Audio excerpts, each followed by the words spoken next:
Hey, welcome everybody over on Rumble. Guess what? You ready for this, Kurt? What? 300 Boeing planes used by United and American Airlines have potential flaw that could cause fire or explosion on their jets. That's according to the FAA. Wait, those are the airlines I've been flying. That's according to an FAA representative who had to quickly get his affairs in order to prepare himself for his inevitable suicide, where he shoots himself in the back of the head multiple times while face down in a tub of water and his hands tied behind his back. Is that like the suicide I might do by flying in a plane, merely flying? And this is real. The FAA proposed a new airworthiness directive earlier this year to address a potential flaw in Boeing jets, DailyMail.com can reveal. Wow. The issue, according to the FAA proposal, the issue involved an electrical fault on the company's 777 jets that, if left unaddressed, are you ready for this, Kurt? Could cause the fuel tanks on the plane's wings to catch fire and explode. Okay, are we addressing it? I think that Boeing should just not pay attention to the FAA. They should get the FDA to approve their stuff. Right? I only listen to the FDA. Because they'll go clean through without any inspection whatsoever. The FDA did say it's a safe plane. The FDA said it's fantastic. maybe the passengers weren't masked and that's why it crashed. But only Boeing could turn 777 into bad luck. Am I right? Wow. That's probably the only thing keeping half those planes in the air. Is the luck. Number 7. Discovery of the flaws. This is a flaw. This isn't like in one plane. This is like, I guess, a design flaw.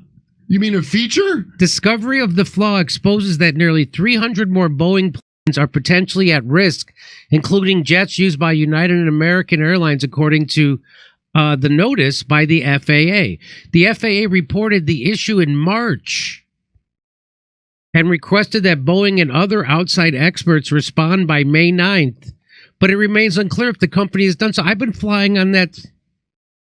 Wow.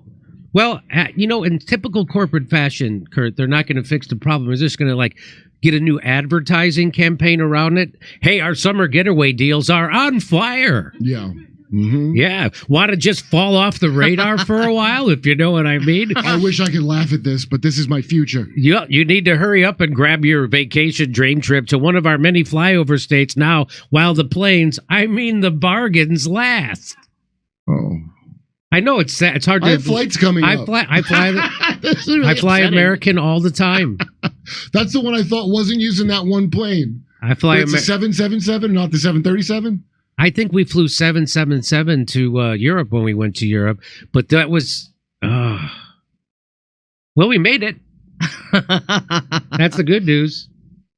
So get this. A Boeing spokesperson said in a statement that the FAA's notice was part of a standard regulatory process. Oh, this is just regular business and has helped ensure, oh, really? This is not an immediate safety or flight issue. Unless you're on one of those ones that catches fire. And who better to tell you that it's not a big deal than a spokesperson for the company? Yeah, right. That's when I was calmed down by that guy from Pfizer when I was nervous. Bourla. Yeah, Bourla, yeah. Boeing's Bourla came out and said something. There are multiple redundancies designed into modern commercial airplanes to ensure protection for electromagnetic effects.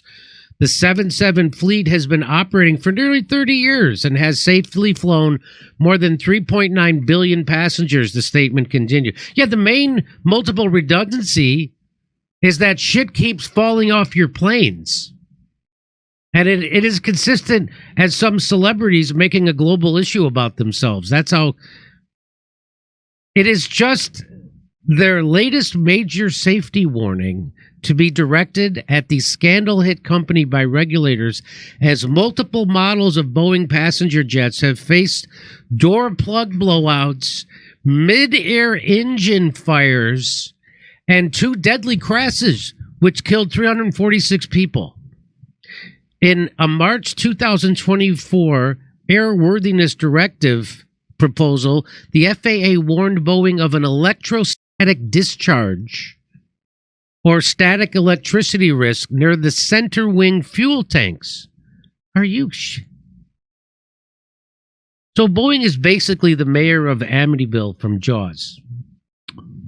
Everything's fine, because if you want to know what the real story is going on behind closed doors at a multi-billion-dollar company, just ask the spokesperson. They'll tell you. Yeah, but in the Amityville thing from Jaws, the shark was killing all the people, and it wasn't like a fake suicide for whistleblowing on the shark problem. So it was actually way worse. Way worse. Yeah. The unsafe condition, if not addressed, could result in an ignition source inside the fuel tanks at the FAA and a subsequent fire or explosion. Earlier, a representative for the company emphasized that the FAA's March 25th, 2024 notice was for a proposed rulemaking, seeking comment from Boeing and others before the federal agency would formally mandate any proposed fix to its 77 series of jets. That doesn't make me feel better. It feels like because of the recent, suicidings and untimely deaths in Boeing, that there's like, this is like some kind of show. This is like just like a show. Like, oh, we're doing something. That's what it feels like to me. Is that what this feels like? Like the FAA is doing this? They're like, hey, no, it's not saying don't fly, but we're just saying as a warning something could happen, and we're valuable. We do our job. The FAA projected that the safety fix would cost Boeing, whose market cap is $113 billion as of this writing, it would cost them less than $698,000 to correct for all of the 292 vulnerable Boeing 77 aircraft listed with bullshit. It's like a cheap way for them. Oh, see, we caught it, and the FAA did their job, and then Boeing only pays that much. It's all bullshit. Everything's fucking bullshit. And the parts required to remove these static electricity-based explosion risks, according to the federal agency, would only cost $98. Well, that's great. For each Boeing 777. Hey, thanks, FAA. You're looking out for us. They found it was like a $98 problem, and you can fix it easily. It's not like a structural problem with the company of Boeing or every possible way we do business on every level. Boy, they took care of it. That's certainly more money than my safety's worth. Am I right? I don't want to be selfish. Think about their profits. Oh, that's a good point, Jimmy. Right? Here, there's more to this. Ask not how your country can profit you.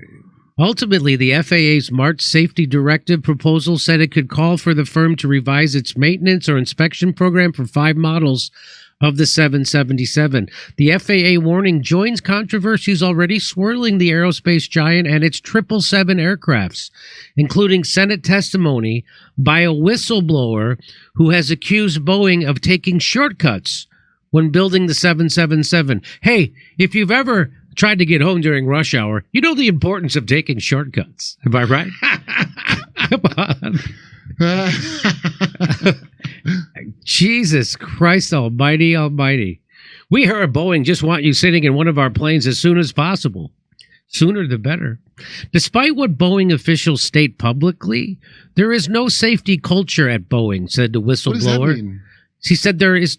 So what this means is the culture at Boeing doesn't care about safety. Yeah, that shouldn't even be set aside as a separate culture. Yeah. That should just be culture. The culture. That safety would be a part of the thing you call culture. Well, this guy, he's blowing the whistle, Sam Semaphore. Oh, God. He said, I observed Boeing workers using improper and untested methods to align parts in the 777.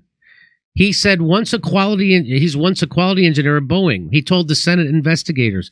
In one instance, even jumping on pieces of the airplanes to get them to align. You're goddamn kidding me. I find it reassuring that good old American eyeballing and gut instinct is the only thing holding my window in place. Invigorating. Makes you appreciate it even more, doesn't it? In Russia, plane stop on you. So this whistleblower testified that he had been involuntarily transferred to the 777 program in retaliation for his internal whistleblower activity, sounding the alarm over several even graver risks posed by the company's 787 Dreamliner.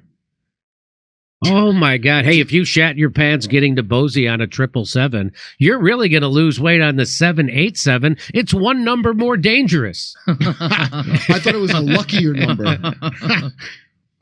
Yeah, he said the whistleblower said, I was ignored. I was told not to create delays. I was told, frankly, to shut up. Okay, this sounds. I was telling Russell this when he was first. Russell was the first Boeing whistleblower to me.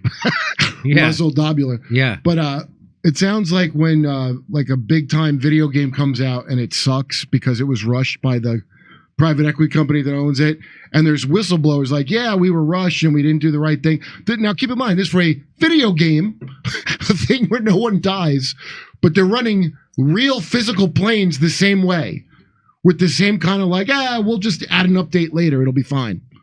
That's just mind blowing to me. This is what I was told Russia was like when they would build things. But it turns out this is how capitalism works too. This is end stage capitalism. There's two goddamn plane companies. That's it. There's Airbus, which is in France, and apparently they are better than Boeing until we find from a whistleblower at Airbus. Yeah. Well, if you notice, there's a real like corporate move to somehow devolve your life into feudalism. I don't know if you might have noticed that. Yeah. And they've invented both capitalism and communism. And they're communism. They're in charge of all of them. And they always, that's why it always ends the same way. It ends with a few privileged people being in power. That's right. And fuck you. It's the same system. So flaws with the Boeing 787 Dreamliner and its 777 series rose in public awareness after dire incidents occurred involving Boeing's 737 MAX, including Boeing's 737 MAX 9 flight, in which a cabin pressure emergency ripped clothes off of passengers. Wow. I'm sure shareholders are thrilled. Well, someone's going to be suing the actual airliner itself for sexual harassment. This is like the opposite of Virgin Airlines. Yeah. But the FAA's March 25th, 2024 airworthiness directive proposal to Boeing has raised new concern. I don't really want to fly now. I really don't. I say, let go, let God. That's what Boeing said when they made the plane. About the 777 series, which are among the best-selling long-haul aircrafts in the world, and the first commercial jets designed entirely by computer. Well, wait. It doesn't mean it means they used a computer to design it and didn't use a pencil at any point. So now they can say the computer designed it. They could say it's all the computer's fault. Now they could say that, right? The nitrogen-enriched air distribution system, which helps keep combustible oxygen away from the plane's jet fuel, according to the FAA, was installed without a designed electrical bond in the center wing tank, whatever that means. This proposed airworthiness directive would require installing electrical bonding and grounding, the agency wrote, of $98 worth of parts. Installing the cover plate assembly with new fasteners. Okay, but that $98 adds up over a lot of planes, you know? So basically a DeVry student could fix this for $98. But that is not maximizing the profit, and I don't think you understand, Jimmy, about profit. 5 models of the 777s were called out by the FAA proposed directive this March, including the 777F, 777-200, 200LR, and 300, and the 300ER. I just flew on a 300ER. Boy, capitalism sure sounds a lot like Soviet Russia building things, doesn't it? It sounds exactly like it. I honestly, I'm like, why do people have faith in these on-paper systems when you know whatever you think's good about it ain't how it's going to be? It's a trick every time. Boeing has made it clear that a Reno hooker is worth more than one of their passengers. Am I right? Yeah. On March 6th, a 737's engine caught fire in midair above Texas, causing an emergency landing minutes into its journey to Fort Myers, Florida. Really? Well, hey, much like the untested medical procedure that was forced on us, the fire just means the engine is working. Am I right? Come on. Come on. If you get myocarditis, that means it's working. You probably need a booster. Remember when that guy in Broken Point said that? What? Ryan Grimm said that. He said that on the Hill. He goes, no, if you get myocarditis, that just means it's working. He did not say that. Yes, I got the video. I'll show you. He goes, that means it's working. He said that. Ryan Grimm said that. Oh my! And now he's pretending. Now Ryan Grimm's easy for an inflatable man to say. Now Ryan Grimm's on Twitter pretending like he's a whistleblower about these vaccines. It's funny. Got word from the head guy. It's funny. By the way, that creep from PayPal that runs that funds that. You know how fucked up PayPal is. What is this? It's not. There's something wrong there, right? It's not a plane burning or something, is it? I don't know what. Oh, here it is. It was a terrifying few moments caught on video at altitude. Hey, ladies and gentlemen, we realized something happened outside. Flames. Did you hear what the pilot said? What? Ladies and gentlemen, we realize that something has happened outside the airport. Yeah, your engine caught on fire. Can you imagine filming that and being like, "Is this a UFO?" Oh no, the plane's on fire. No reason to panic, folks. We get engine fires all the time. Can you bet? This is real. Listen. Do you think they gave here? Turn it up a little bit. It was a terrifying few moments caught on video at altitude. Hey, ladies and gentlemen, we realized something happened outside.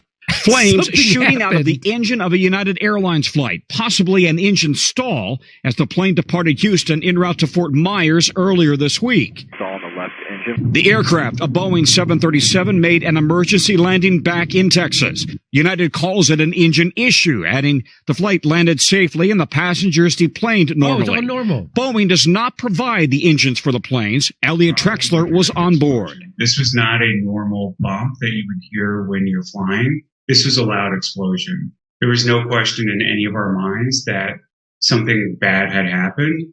That combined with the plane nosediving and seeing the flames. It's the latest mid-air scare for passengers caught on video, and it comes during the ongoing fallout from that Alaska Airlines flight blowout back in January when a door plug flew off the Boeing 737 MAX 9 moments after takeoff. NTSB Chair Jennifer Homendy criticized Boeing in scathing testimony to a Senate committee Wednesday. Boeing has not provided us with the documents and information that we have requested numerous times over the past few months. Investigators' initial findings determined that 4 critical bolts that literally hold the door to the jet's fuselage were missing. Boeing says it had provided the detailed information, including a full list of individuals on the 737 door team to the NTSB, but adds in a statement, if a door plug removal had not been documented, it would have no documentation to share. Today, after a long inspection process, the plane involved in that blowout, along with the entire fleet, is back in the air. Oh, great. And the NTSB chair did confirm that those inspections have not turned up any missing bolts on any other MAX 9s in service. Oh, really? The FAA also said this week an audit of Boeing's manufacturing line found multiple instances of failure to comply with quality control procedures. The FAA giving Boeing 90 days to implement a plan to address those issues. Boeing says it will do, and it is doing exactly that. Why do you get 90 days to make your plane safe? Shouldn't you have to do that right? Shouldn't you have to down all those planes until they're safe? You get 90 days, keep doing all the unsafe shit. Maybe it's to do it in stages to not have to halt all plane traffic, you know? I mean, I'm sure it's not being done right, whatever it is. Don't get me wrong. But it's probably so it's like, oh, we have to do this over a course like this batch and then this batch because you can't have all traffic come to a halt. Oh, my God. Yes, you know what? Turns out you can. I know. Turns out you can have all the traffic come to a halt. It's like worrying about the hospital not having to buy more beds. Yeah. What if the hospital has to spare beds and then it won't be profitable? And because you didn't want to do an experimental thing that would be profitable. Remember those guys that came on my show? What about hospital beds, Jimmy? Well, they should fucking make more. They can build an entire goddamn hospital in China in 5 minutes. Hey, they'll make an entire hospital for a bunch of illegal immigrants, by the way. That's right. Jerk off. But nothing but the best for somebody we brought here illegally as human traffic. We'll put them up in the finest buildings while people from here live on the floor. It's unbelievable that anybody believes in. I don't know. I can't believe how much I don't believe. I'll put it that way. Over to Steph. Okie dokie. Here we go. People at the comedy shows treat like they're in a live chat room. MK. Thank you, MK. Jimmy, what are your thoughts on Russell Brand, Candace Owens, and other public intellectuals in the indie media space converting to Christianity? Do we need a spiritual revolution and a political one? Yes. Kate Cott was Jimmy's. I'm having a spiritual revolution. Yes, you are, Jim. Mine is That's Jimmy. I don't want to be a spiritual chauvinist, but I find religion to be most religions, the way people approach religion, and maybe there's some people who approach it in different ways than they. I mean, the message of Jesus is, of course, a good message. But in his message of the, don't worry about the speck in your neighbor's eye, worry about the log in your own eye, which is kind of like the same message of Carl Jung, that go into your shadow and whatever you think you hate about someone and something else is something actually inside you, that kind of stuff. So what do you think about that, Kurt? Read that question. The question is do you think it's interesting that people in indie media like Russell Brand and Candace Owens are finding Christianity at this moment? And do you think we need a spiritual revolution inside what? It's gone. It's gone. Once I read it, it's gone. Okay, spiritual revolution should be inside you, and whatever you go to with that, it's That's about right. you. It's not a thing if we need to get a trad movement. I don't think Russell Brand is doing that, by the way. Well, he did get baptized. Personally got into Christianity. He personally got into Yeah. And but I grew up religious, and so did you, and not a lot of people. So people who didn't, they're much less skeptical, I think, of religion than I just been around it my whole life, and I just see that religion has very, very little to do with spirituality. Well, now I see religion in everything that I thought there was like a non-religious place to go. There's not. Every single goddamn person keeps the faith of some bullshit thing. It could be the Yankees. It don't even have to be a way of life. People like to form little gangs and we got to have a revolution, whatever. If you here's a thing from Christianity I agree with. If you fixed your own bullshit first, it would fix everything. It's like people who say, Jimmy, some guy said to me on Twitter the other day, Jimmy, but in the Quran, they say it's okay to kill and slaughter people. Hey, did you know in real life, all the Christians do it? It's called an Abrahamic religion because they're all the same religion, moron. I know. It's all Yahoo of the Shasu. Have you ever read the Bible? Shit. It's all about. I did a lot. And the Bible is all about rape is cool and murder and smiting. It's not all about that. You have to understand it's the Bible not all about is not, that? No. The Bible's not one big book. They make it look like it's like, oh yeah, this is one coherent book. It is not. Okay? It's a collection of a lot of shit. It's a political document. It's not, but that makes it sound like this was the intended. A group called the Catholic Church. Yeah. They arranged it. This is the ones that are going to be in the final That's right. thing. There's the but Gnostic. Understand these are stories disconnected, but they all have value. I don't regret having read them. They all have value, but it's like if you haven't seen Dune, watch Dune. The Bene Gesserits invented the prophecy about Paul Atreides 10,000 years ago, and then he shows up and fulfills it, and they wrote it the whole time. It's something like that. That's the only way I can put it. That guy somehow picked out how everything works. I don't know how he did it. I grew up Catholic. We don't read the Bible, and nor should you. You're uncut baloney dick animals. My parents had a Bible in our house.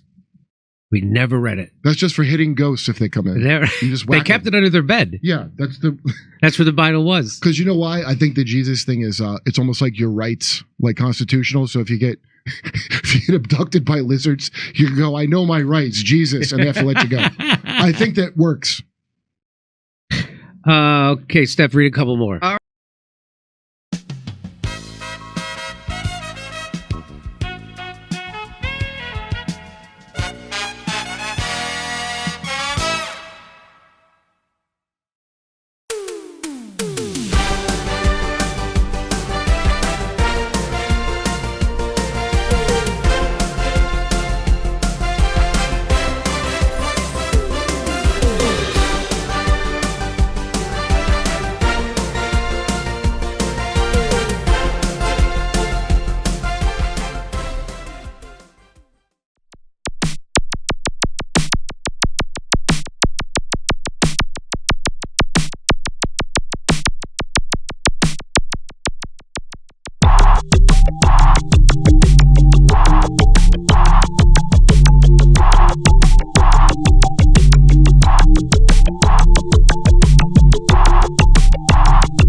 found a rabbi hole, tunnels and all. There's Jews in the walls. Isn't it bliss? The rabbinical bris soiling the mattresses. Well, let me tell you.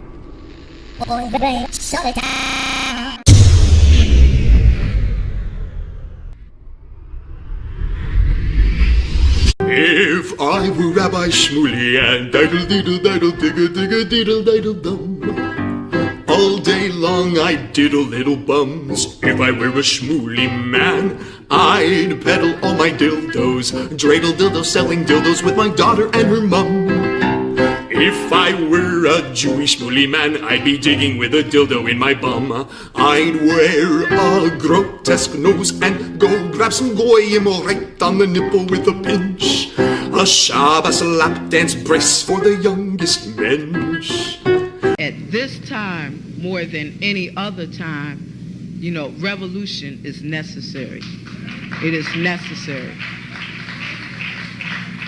Not only based on what has happened with the MOVE organization, you know, the babies that have been murdered, you know, MOVE adults that have been murdered, bombs being dropped on us, but past that to what is happening with all black people, so-called minority people, you know, money poor people. You know, this government, as has been said earlier, has waged war on us. But you know, something about us, particularly here in America, we don't really understand that. You know, we don't really know what war is. You know, for black people, for poor people, that people see as good, that they wasn't forced to do, that they didn't do to try to keep black people appeased, you know, and calm down so that black people wouldn't riot. A prison situation is a crystallized example of that. You can make phone calls in prison. They have movies in prison. But they don't have those things because they just want to be nice to prisoners. They have those things because they know damn well if they don't have, you know, people being able to contact their family, if they don't have, you know, facilities for people to sit there and watch movies, people are going to be frustrated, upset, and they're going to direct that frustration at them prison administrators. And they're going to have riots on their hands. You know, they're going to have people in them prisons turning them prisons out. That's why they have movies. That's why they have access to phones the way they do. And a stop to it when we don't like it, or encouraging it when it's something that's in our interest. You know, we have to call the shots. The people have to take the reins of this system and start dictating, you know, what we need, what needs to be done. And, you know, taking the initiative to do it ourselves. We can't rely on this system. I mean, you know, don't people see what's happening? Every single confrontation that MOVE people have been involved in, every single issue, you know, oppression, economic issues, every single issue facing our people, you know, is something that can be dealt with very, very simply. All people got to do is make their wishes known. All people have to do is stand up and say, listen, we're not accepting that. Unity is the key. Unity is the key to revolution. Revolution ain't nothing to be afraid of. It ain't nothing to shy away from. Revolution, contrary to what officials, you know, this system and those backing the officials running the system, you know, want people to believe that revolution means violence, you know, means blood in the street. I'm saying it can get to that point, but it don't have to be violent. You know, when people come together and take a strong stand on an issue, this government don't have no choice but to listen. Where you think they get their authority from? They don't have no power, but they do have authority to do certain things. Where you think they get it from? They get it from us, from the people. You know, they get it from us accepting the things that they do to be done to stop it, then you have some people who want to then turn around and say, yeah, well, you know, it's the best we have, and want to make excuses. The time for excuses is over. It's over. You know, every man, woman, and child has to be involved in this revolution. Not only has to be, but is, whether you want to be or not. I mean, our babies gave their lives for this revolution on May 13th. You know, men, women, and children were murdered. And not just move babies, you know. What about all of the young men, women, you know, children 8, 9 years old shot down on the street by cops, you know, by drug pushers? I mean, you know, where do you think that mentality comes from? It comes from this system, from the mentality of this system of getting over, you know, making a quick buck, you know. I'm saying that's where that needs to be done to stop it. Then, you know, what I want people to really, really understand is that it's past time. It is past time for poor people, black people, you know, to realize that this system has failed you. It has failed you. You can't get nothing from it. And what people got to do is withdraw our support from it and start doing for ourselves. That's what we got to do. You know, how long are people going to sit back and beg, you know, this government to do what's right when for hundreds of years all you've gotten is a slap in the face? All you've gotten is this government kicking your ass. That's all. That's all black people have ever gotten from this government.